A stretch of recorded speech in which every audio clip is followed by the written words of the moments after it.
Hey everyone, it's Coach Rick, and today I want to give an update on my journey to losing weight. And I was really at the most fit I have been in a long time, at least the last 20 years, as of summer of 2019. I had my issues, and then I hit winter. I'm already at 10 pounds. So 10 pounds is a lot heavier than I have been in a long time.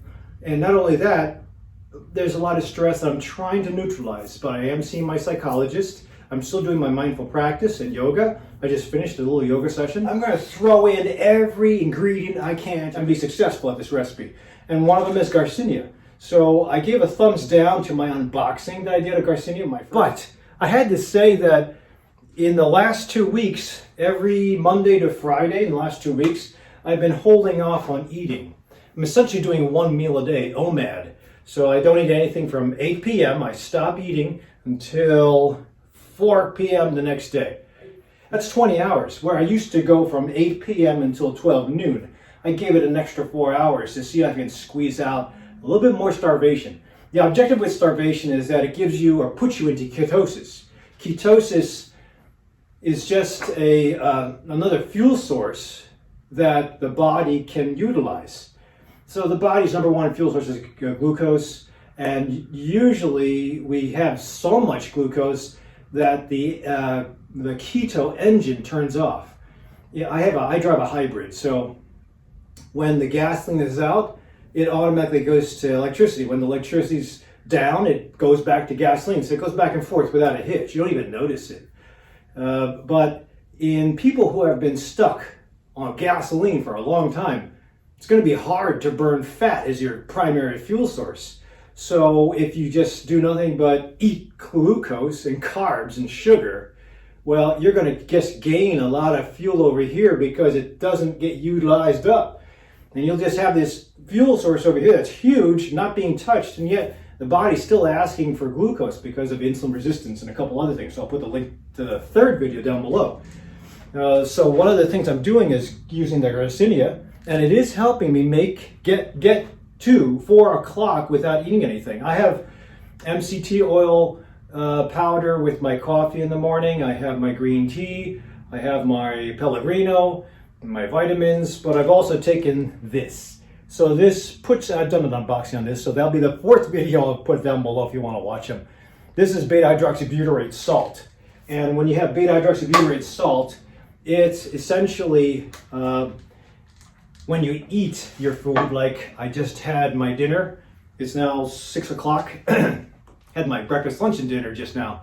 And if I preceded it with this, and I then take this in the morning, there will be a release of beta-hydroxybutyrate. It's a ketone, and it gives the brain, the heart, the muscle, the endocrine system, a taste of fat, or the fat breakdown of ketones.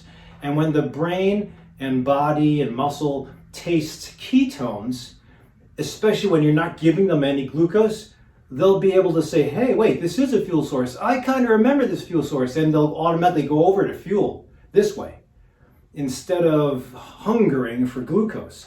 Usually if you have nothing but glucose, you don't take this, you just starve yourself, it'll be rocky at first. I just had a couple patients go through fasting mimicking diet for 5 days, and a lot of people, they say it in a nice way, it was interesting, but no question, fasting sucks because everybody else around you is eating. Sometimes stress makes you want to eat, and hunger pains. Now, if you convert that concept of what hunger pains are, I usually call it the ghrelin growl. When your stomach is growling, you're producing ghrelin.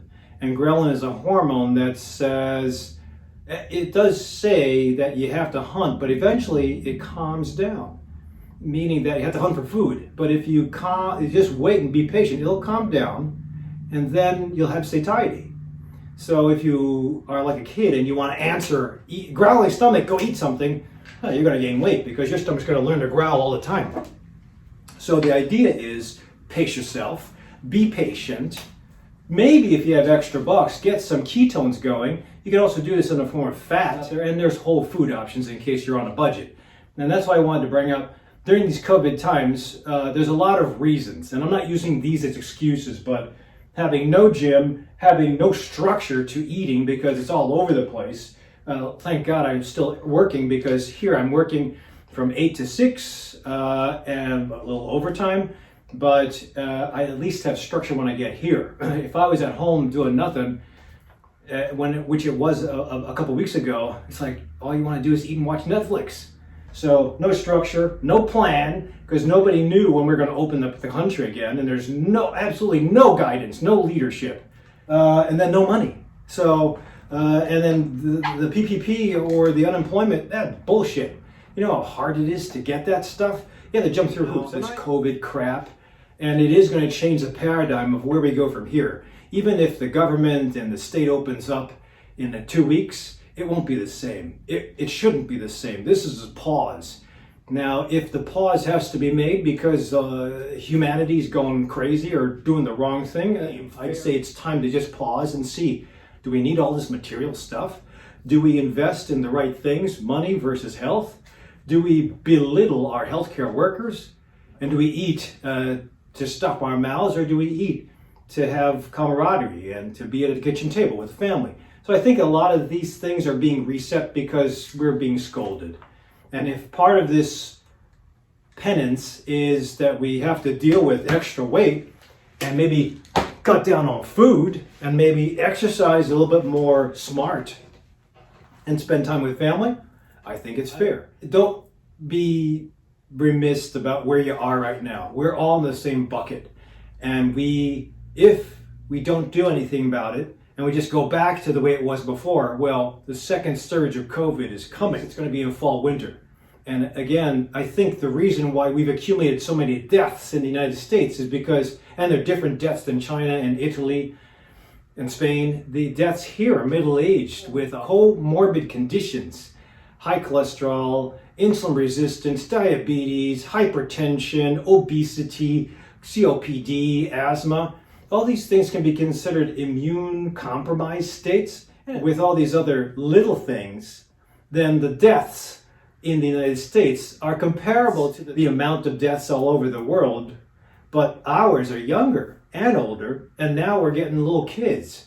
So I think that this virus is doing what it was meant to do. It's existing because it wants to multiply and divide quickly.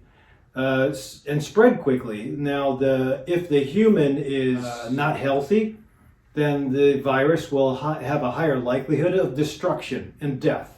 If the human is doing what the human's supposed to do to lead a healthy life and contribute back into humanity, the virus will just be another virus. It'll be gone. But humanity's not that way, and the deaths in the United States are totally different than what you're seeing to other countries. It's a lot to do with the population, the entitlement in the United States, the disregard for health. But now, don't get me wrong, some of you are very healthy. My warriors are spectacular. Even making it through COVID. This board is accumulating. These are all my survivors. I'm going to have more in next couple months. But the idea is that these survivors, they're going to give back. Because when the unhealthy people that are watching this need help, that's where we're going to get it. I might need the help of my warriors, but regardless, we can all become warriors if we work on those medical conditions, get to a healthy lifestyle, maintain it, and shake off all this extra weight and all this extra baggage and all this extra materialistic stuff and get back down to the nuts and bolts of what we're supposed to do as humans.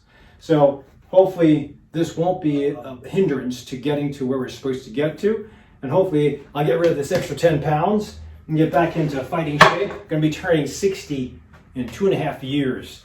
And that's going to be a challenge for me. So that's what I'm preparing for. And all my warriors that were not only beating COVID, but beating all their medical problems, we're all going to be this together. So whether you are on the outside and watching, or whether you're on the inside with the warrior groups, trying to kick some ass and live to 100 and be independent, and that's up to you. You have a choice. Don't let this stuff bar you. But don't forget to subscribe to me on YouTube. If you have any ways that you have beaten the weight, put them down below in the comments.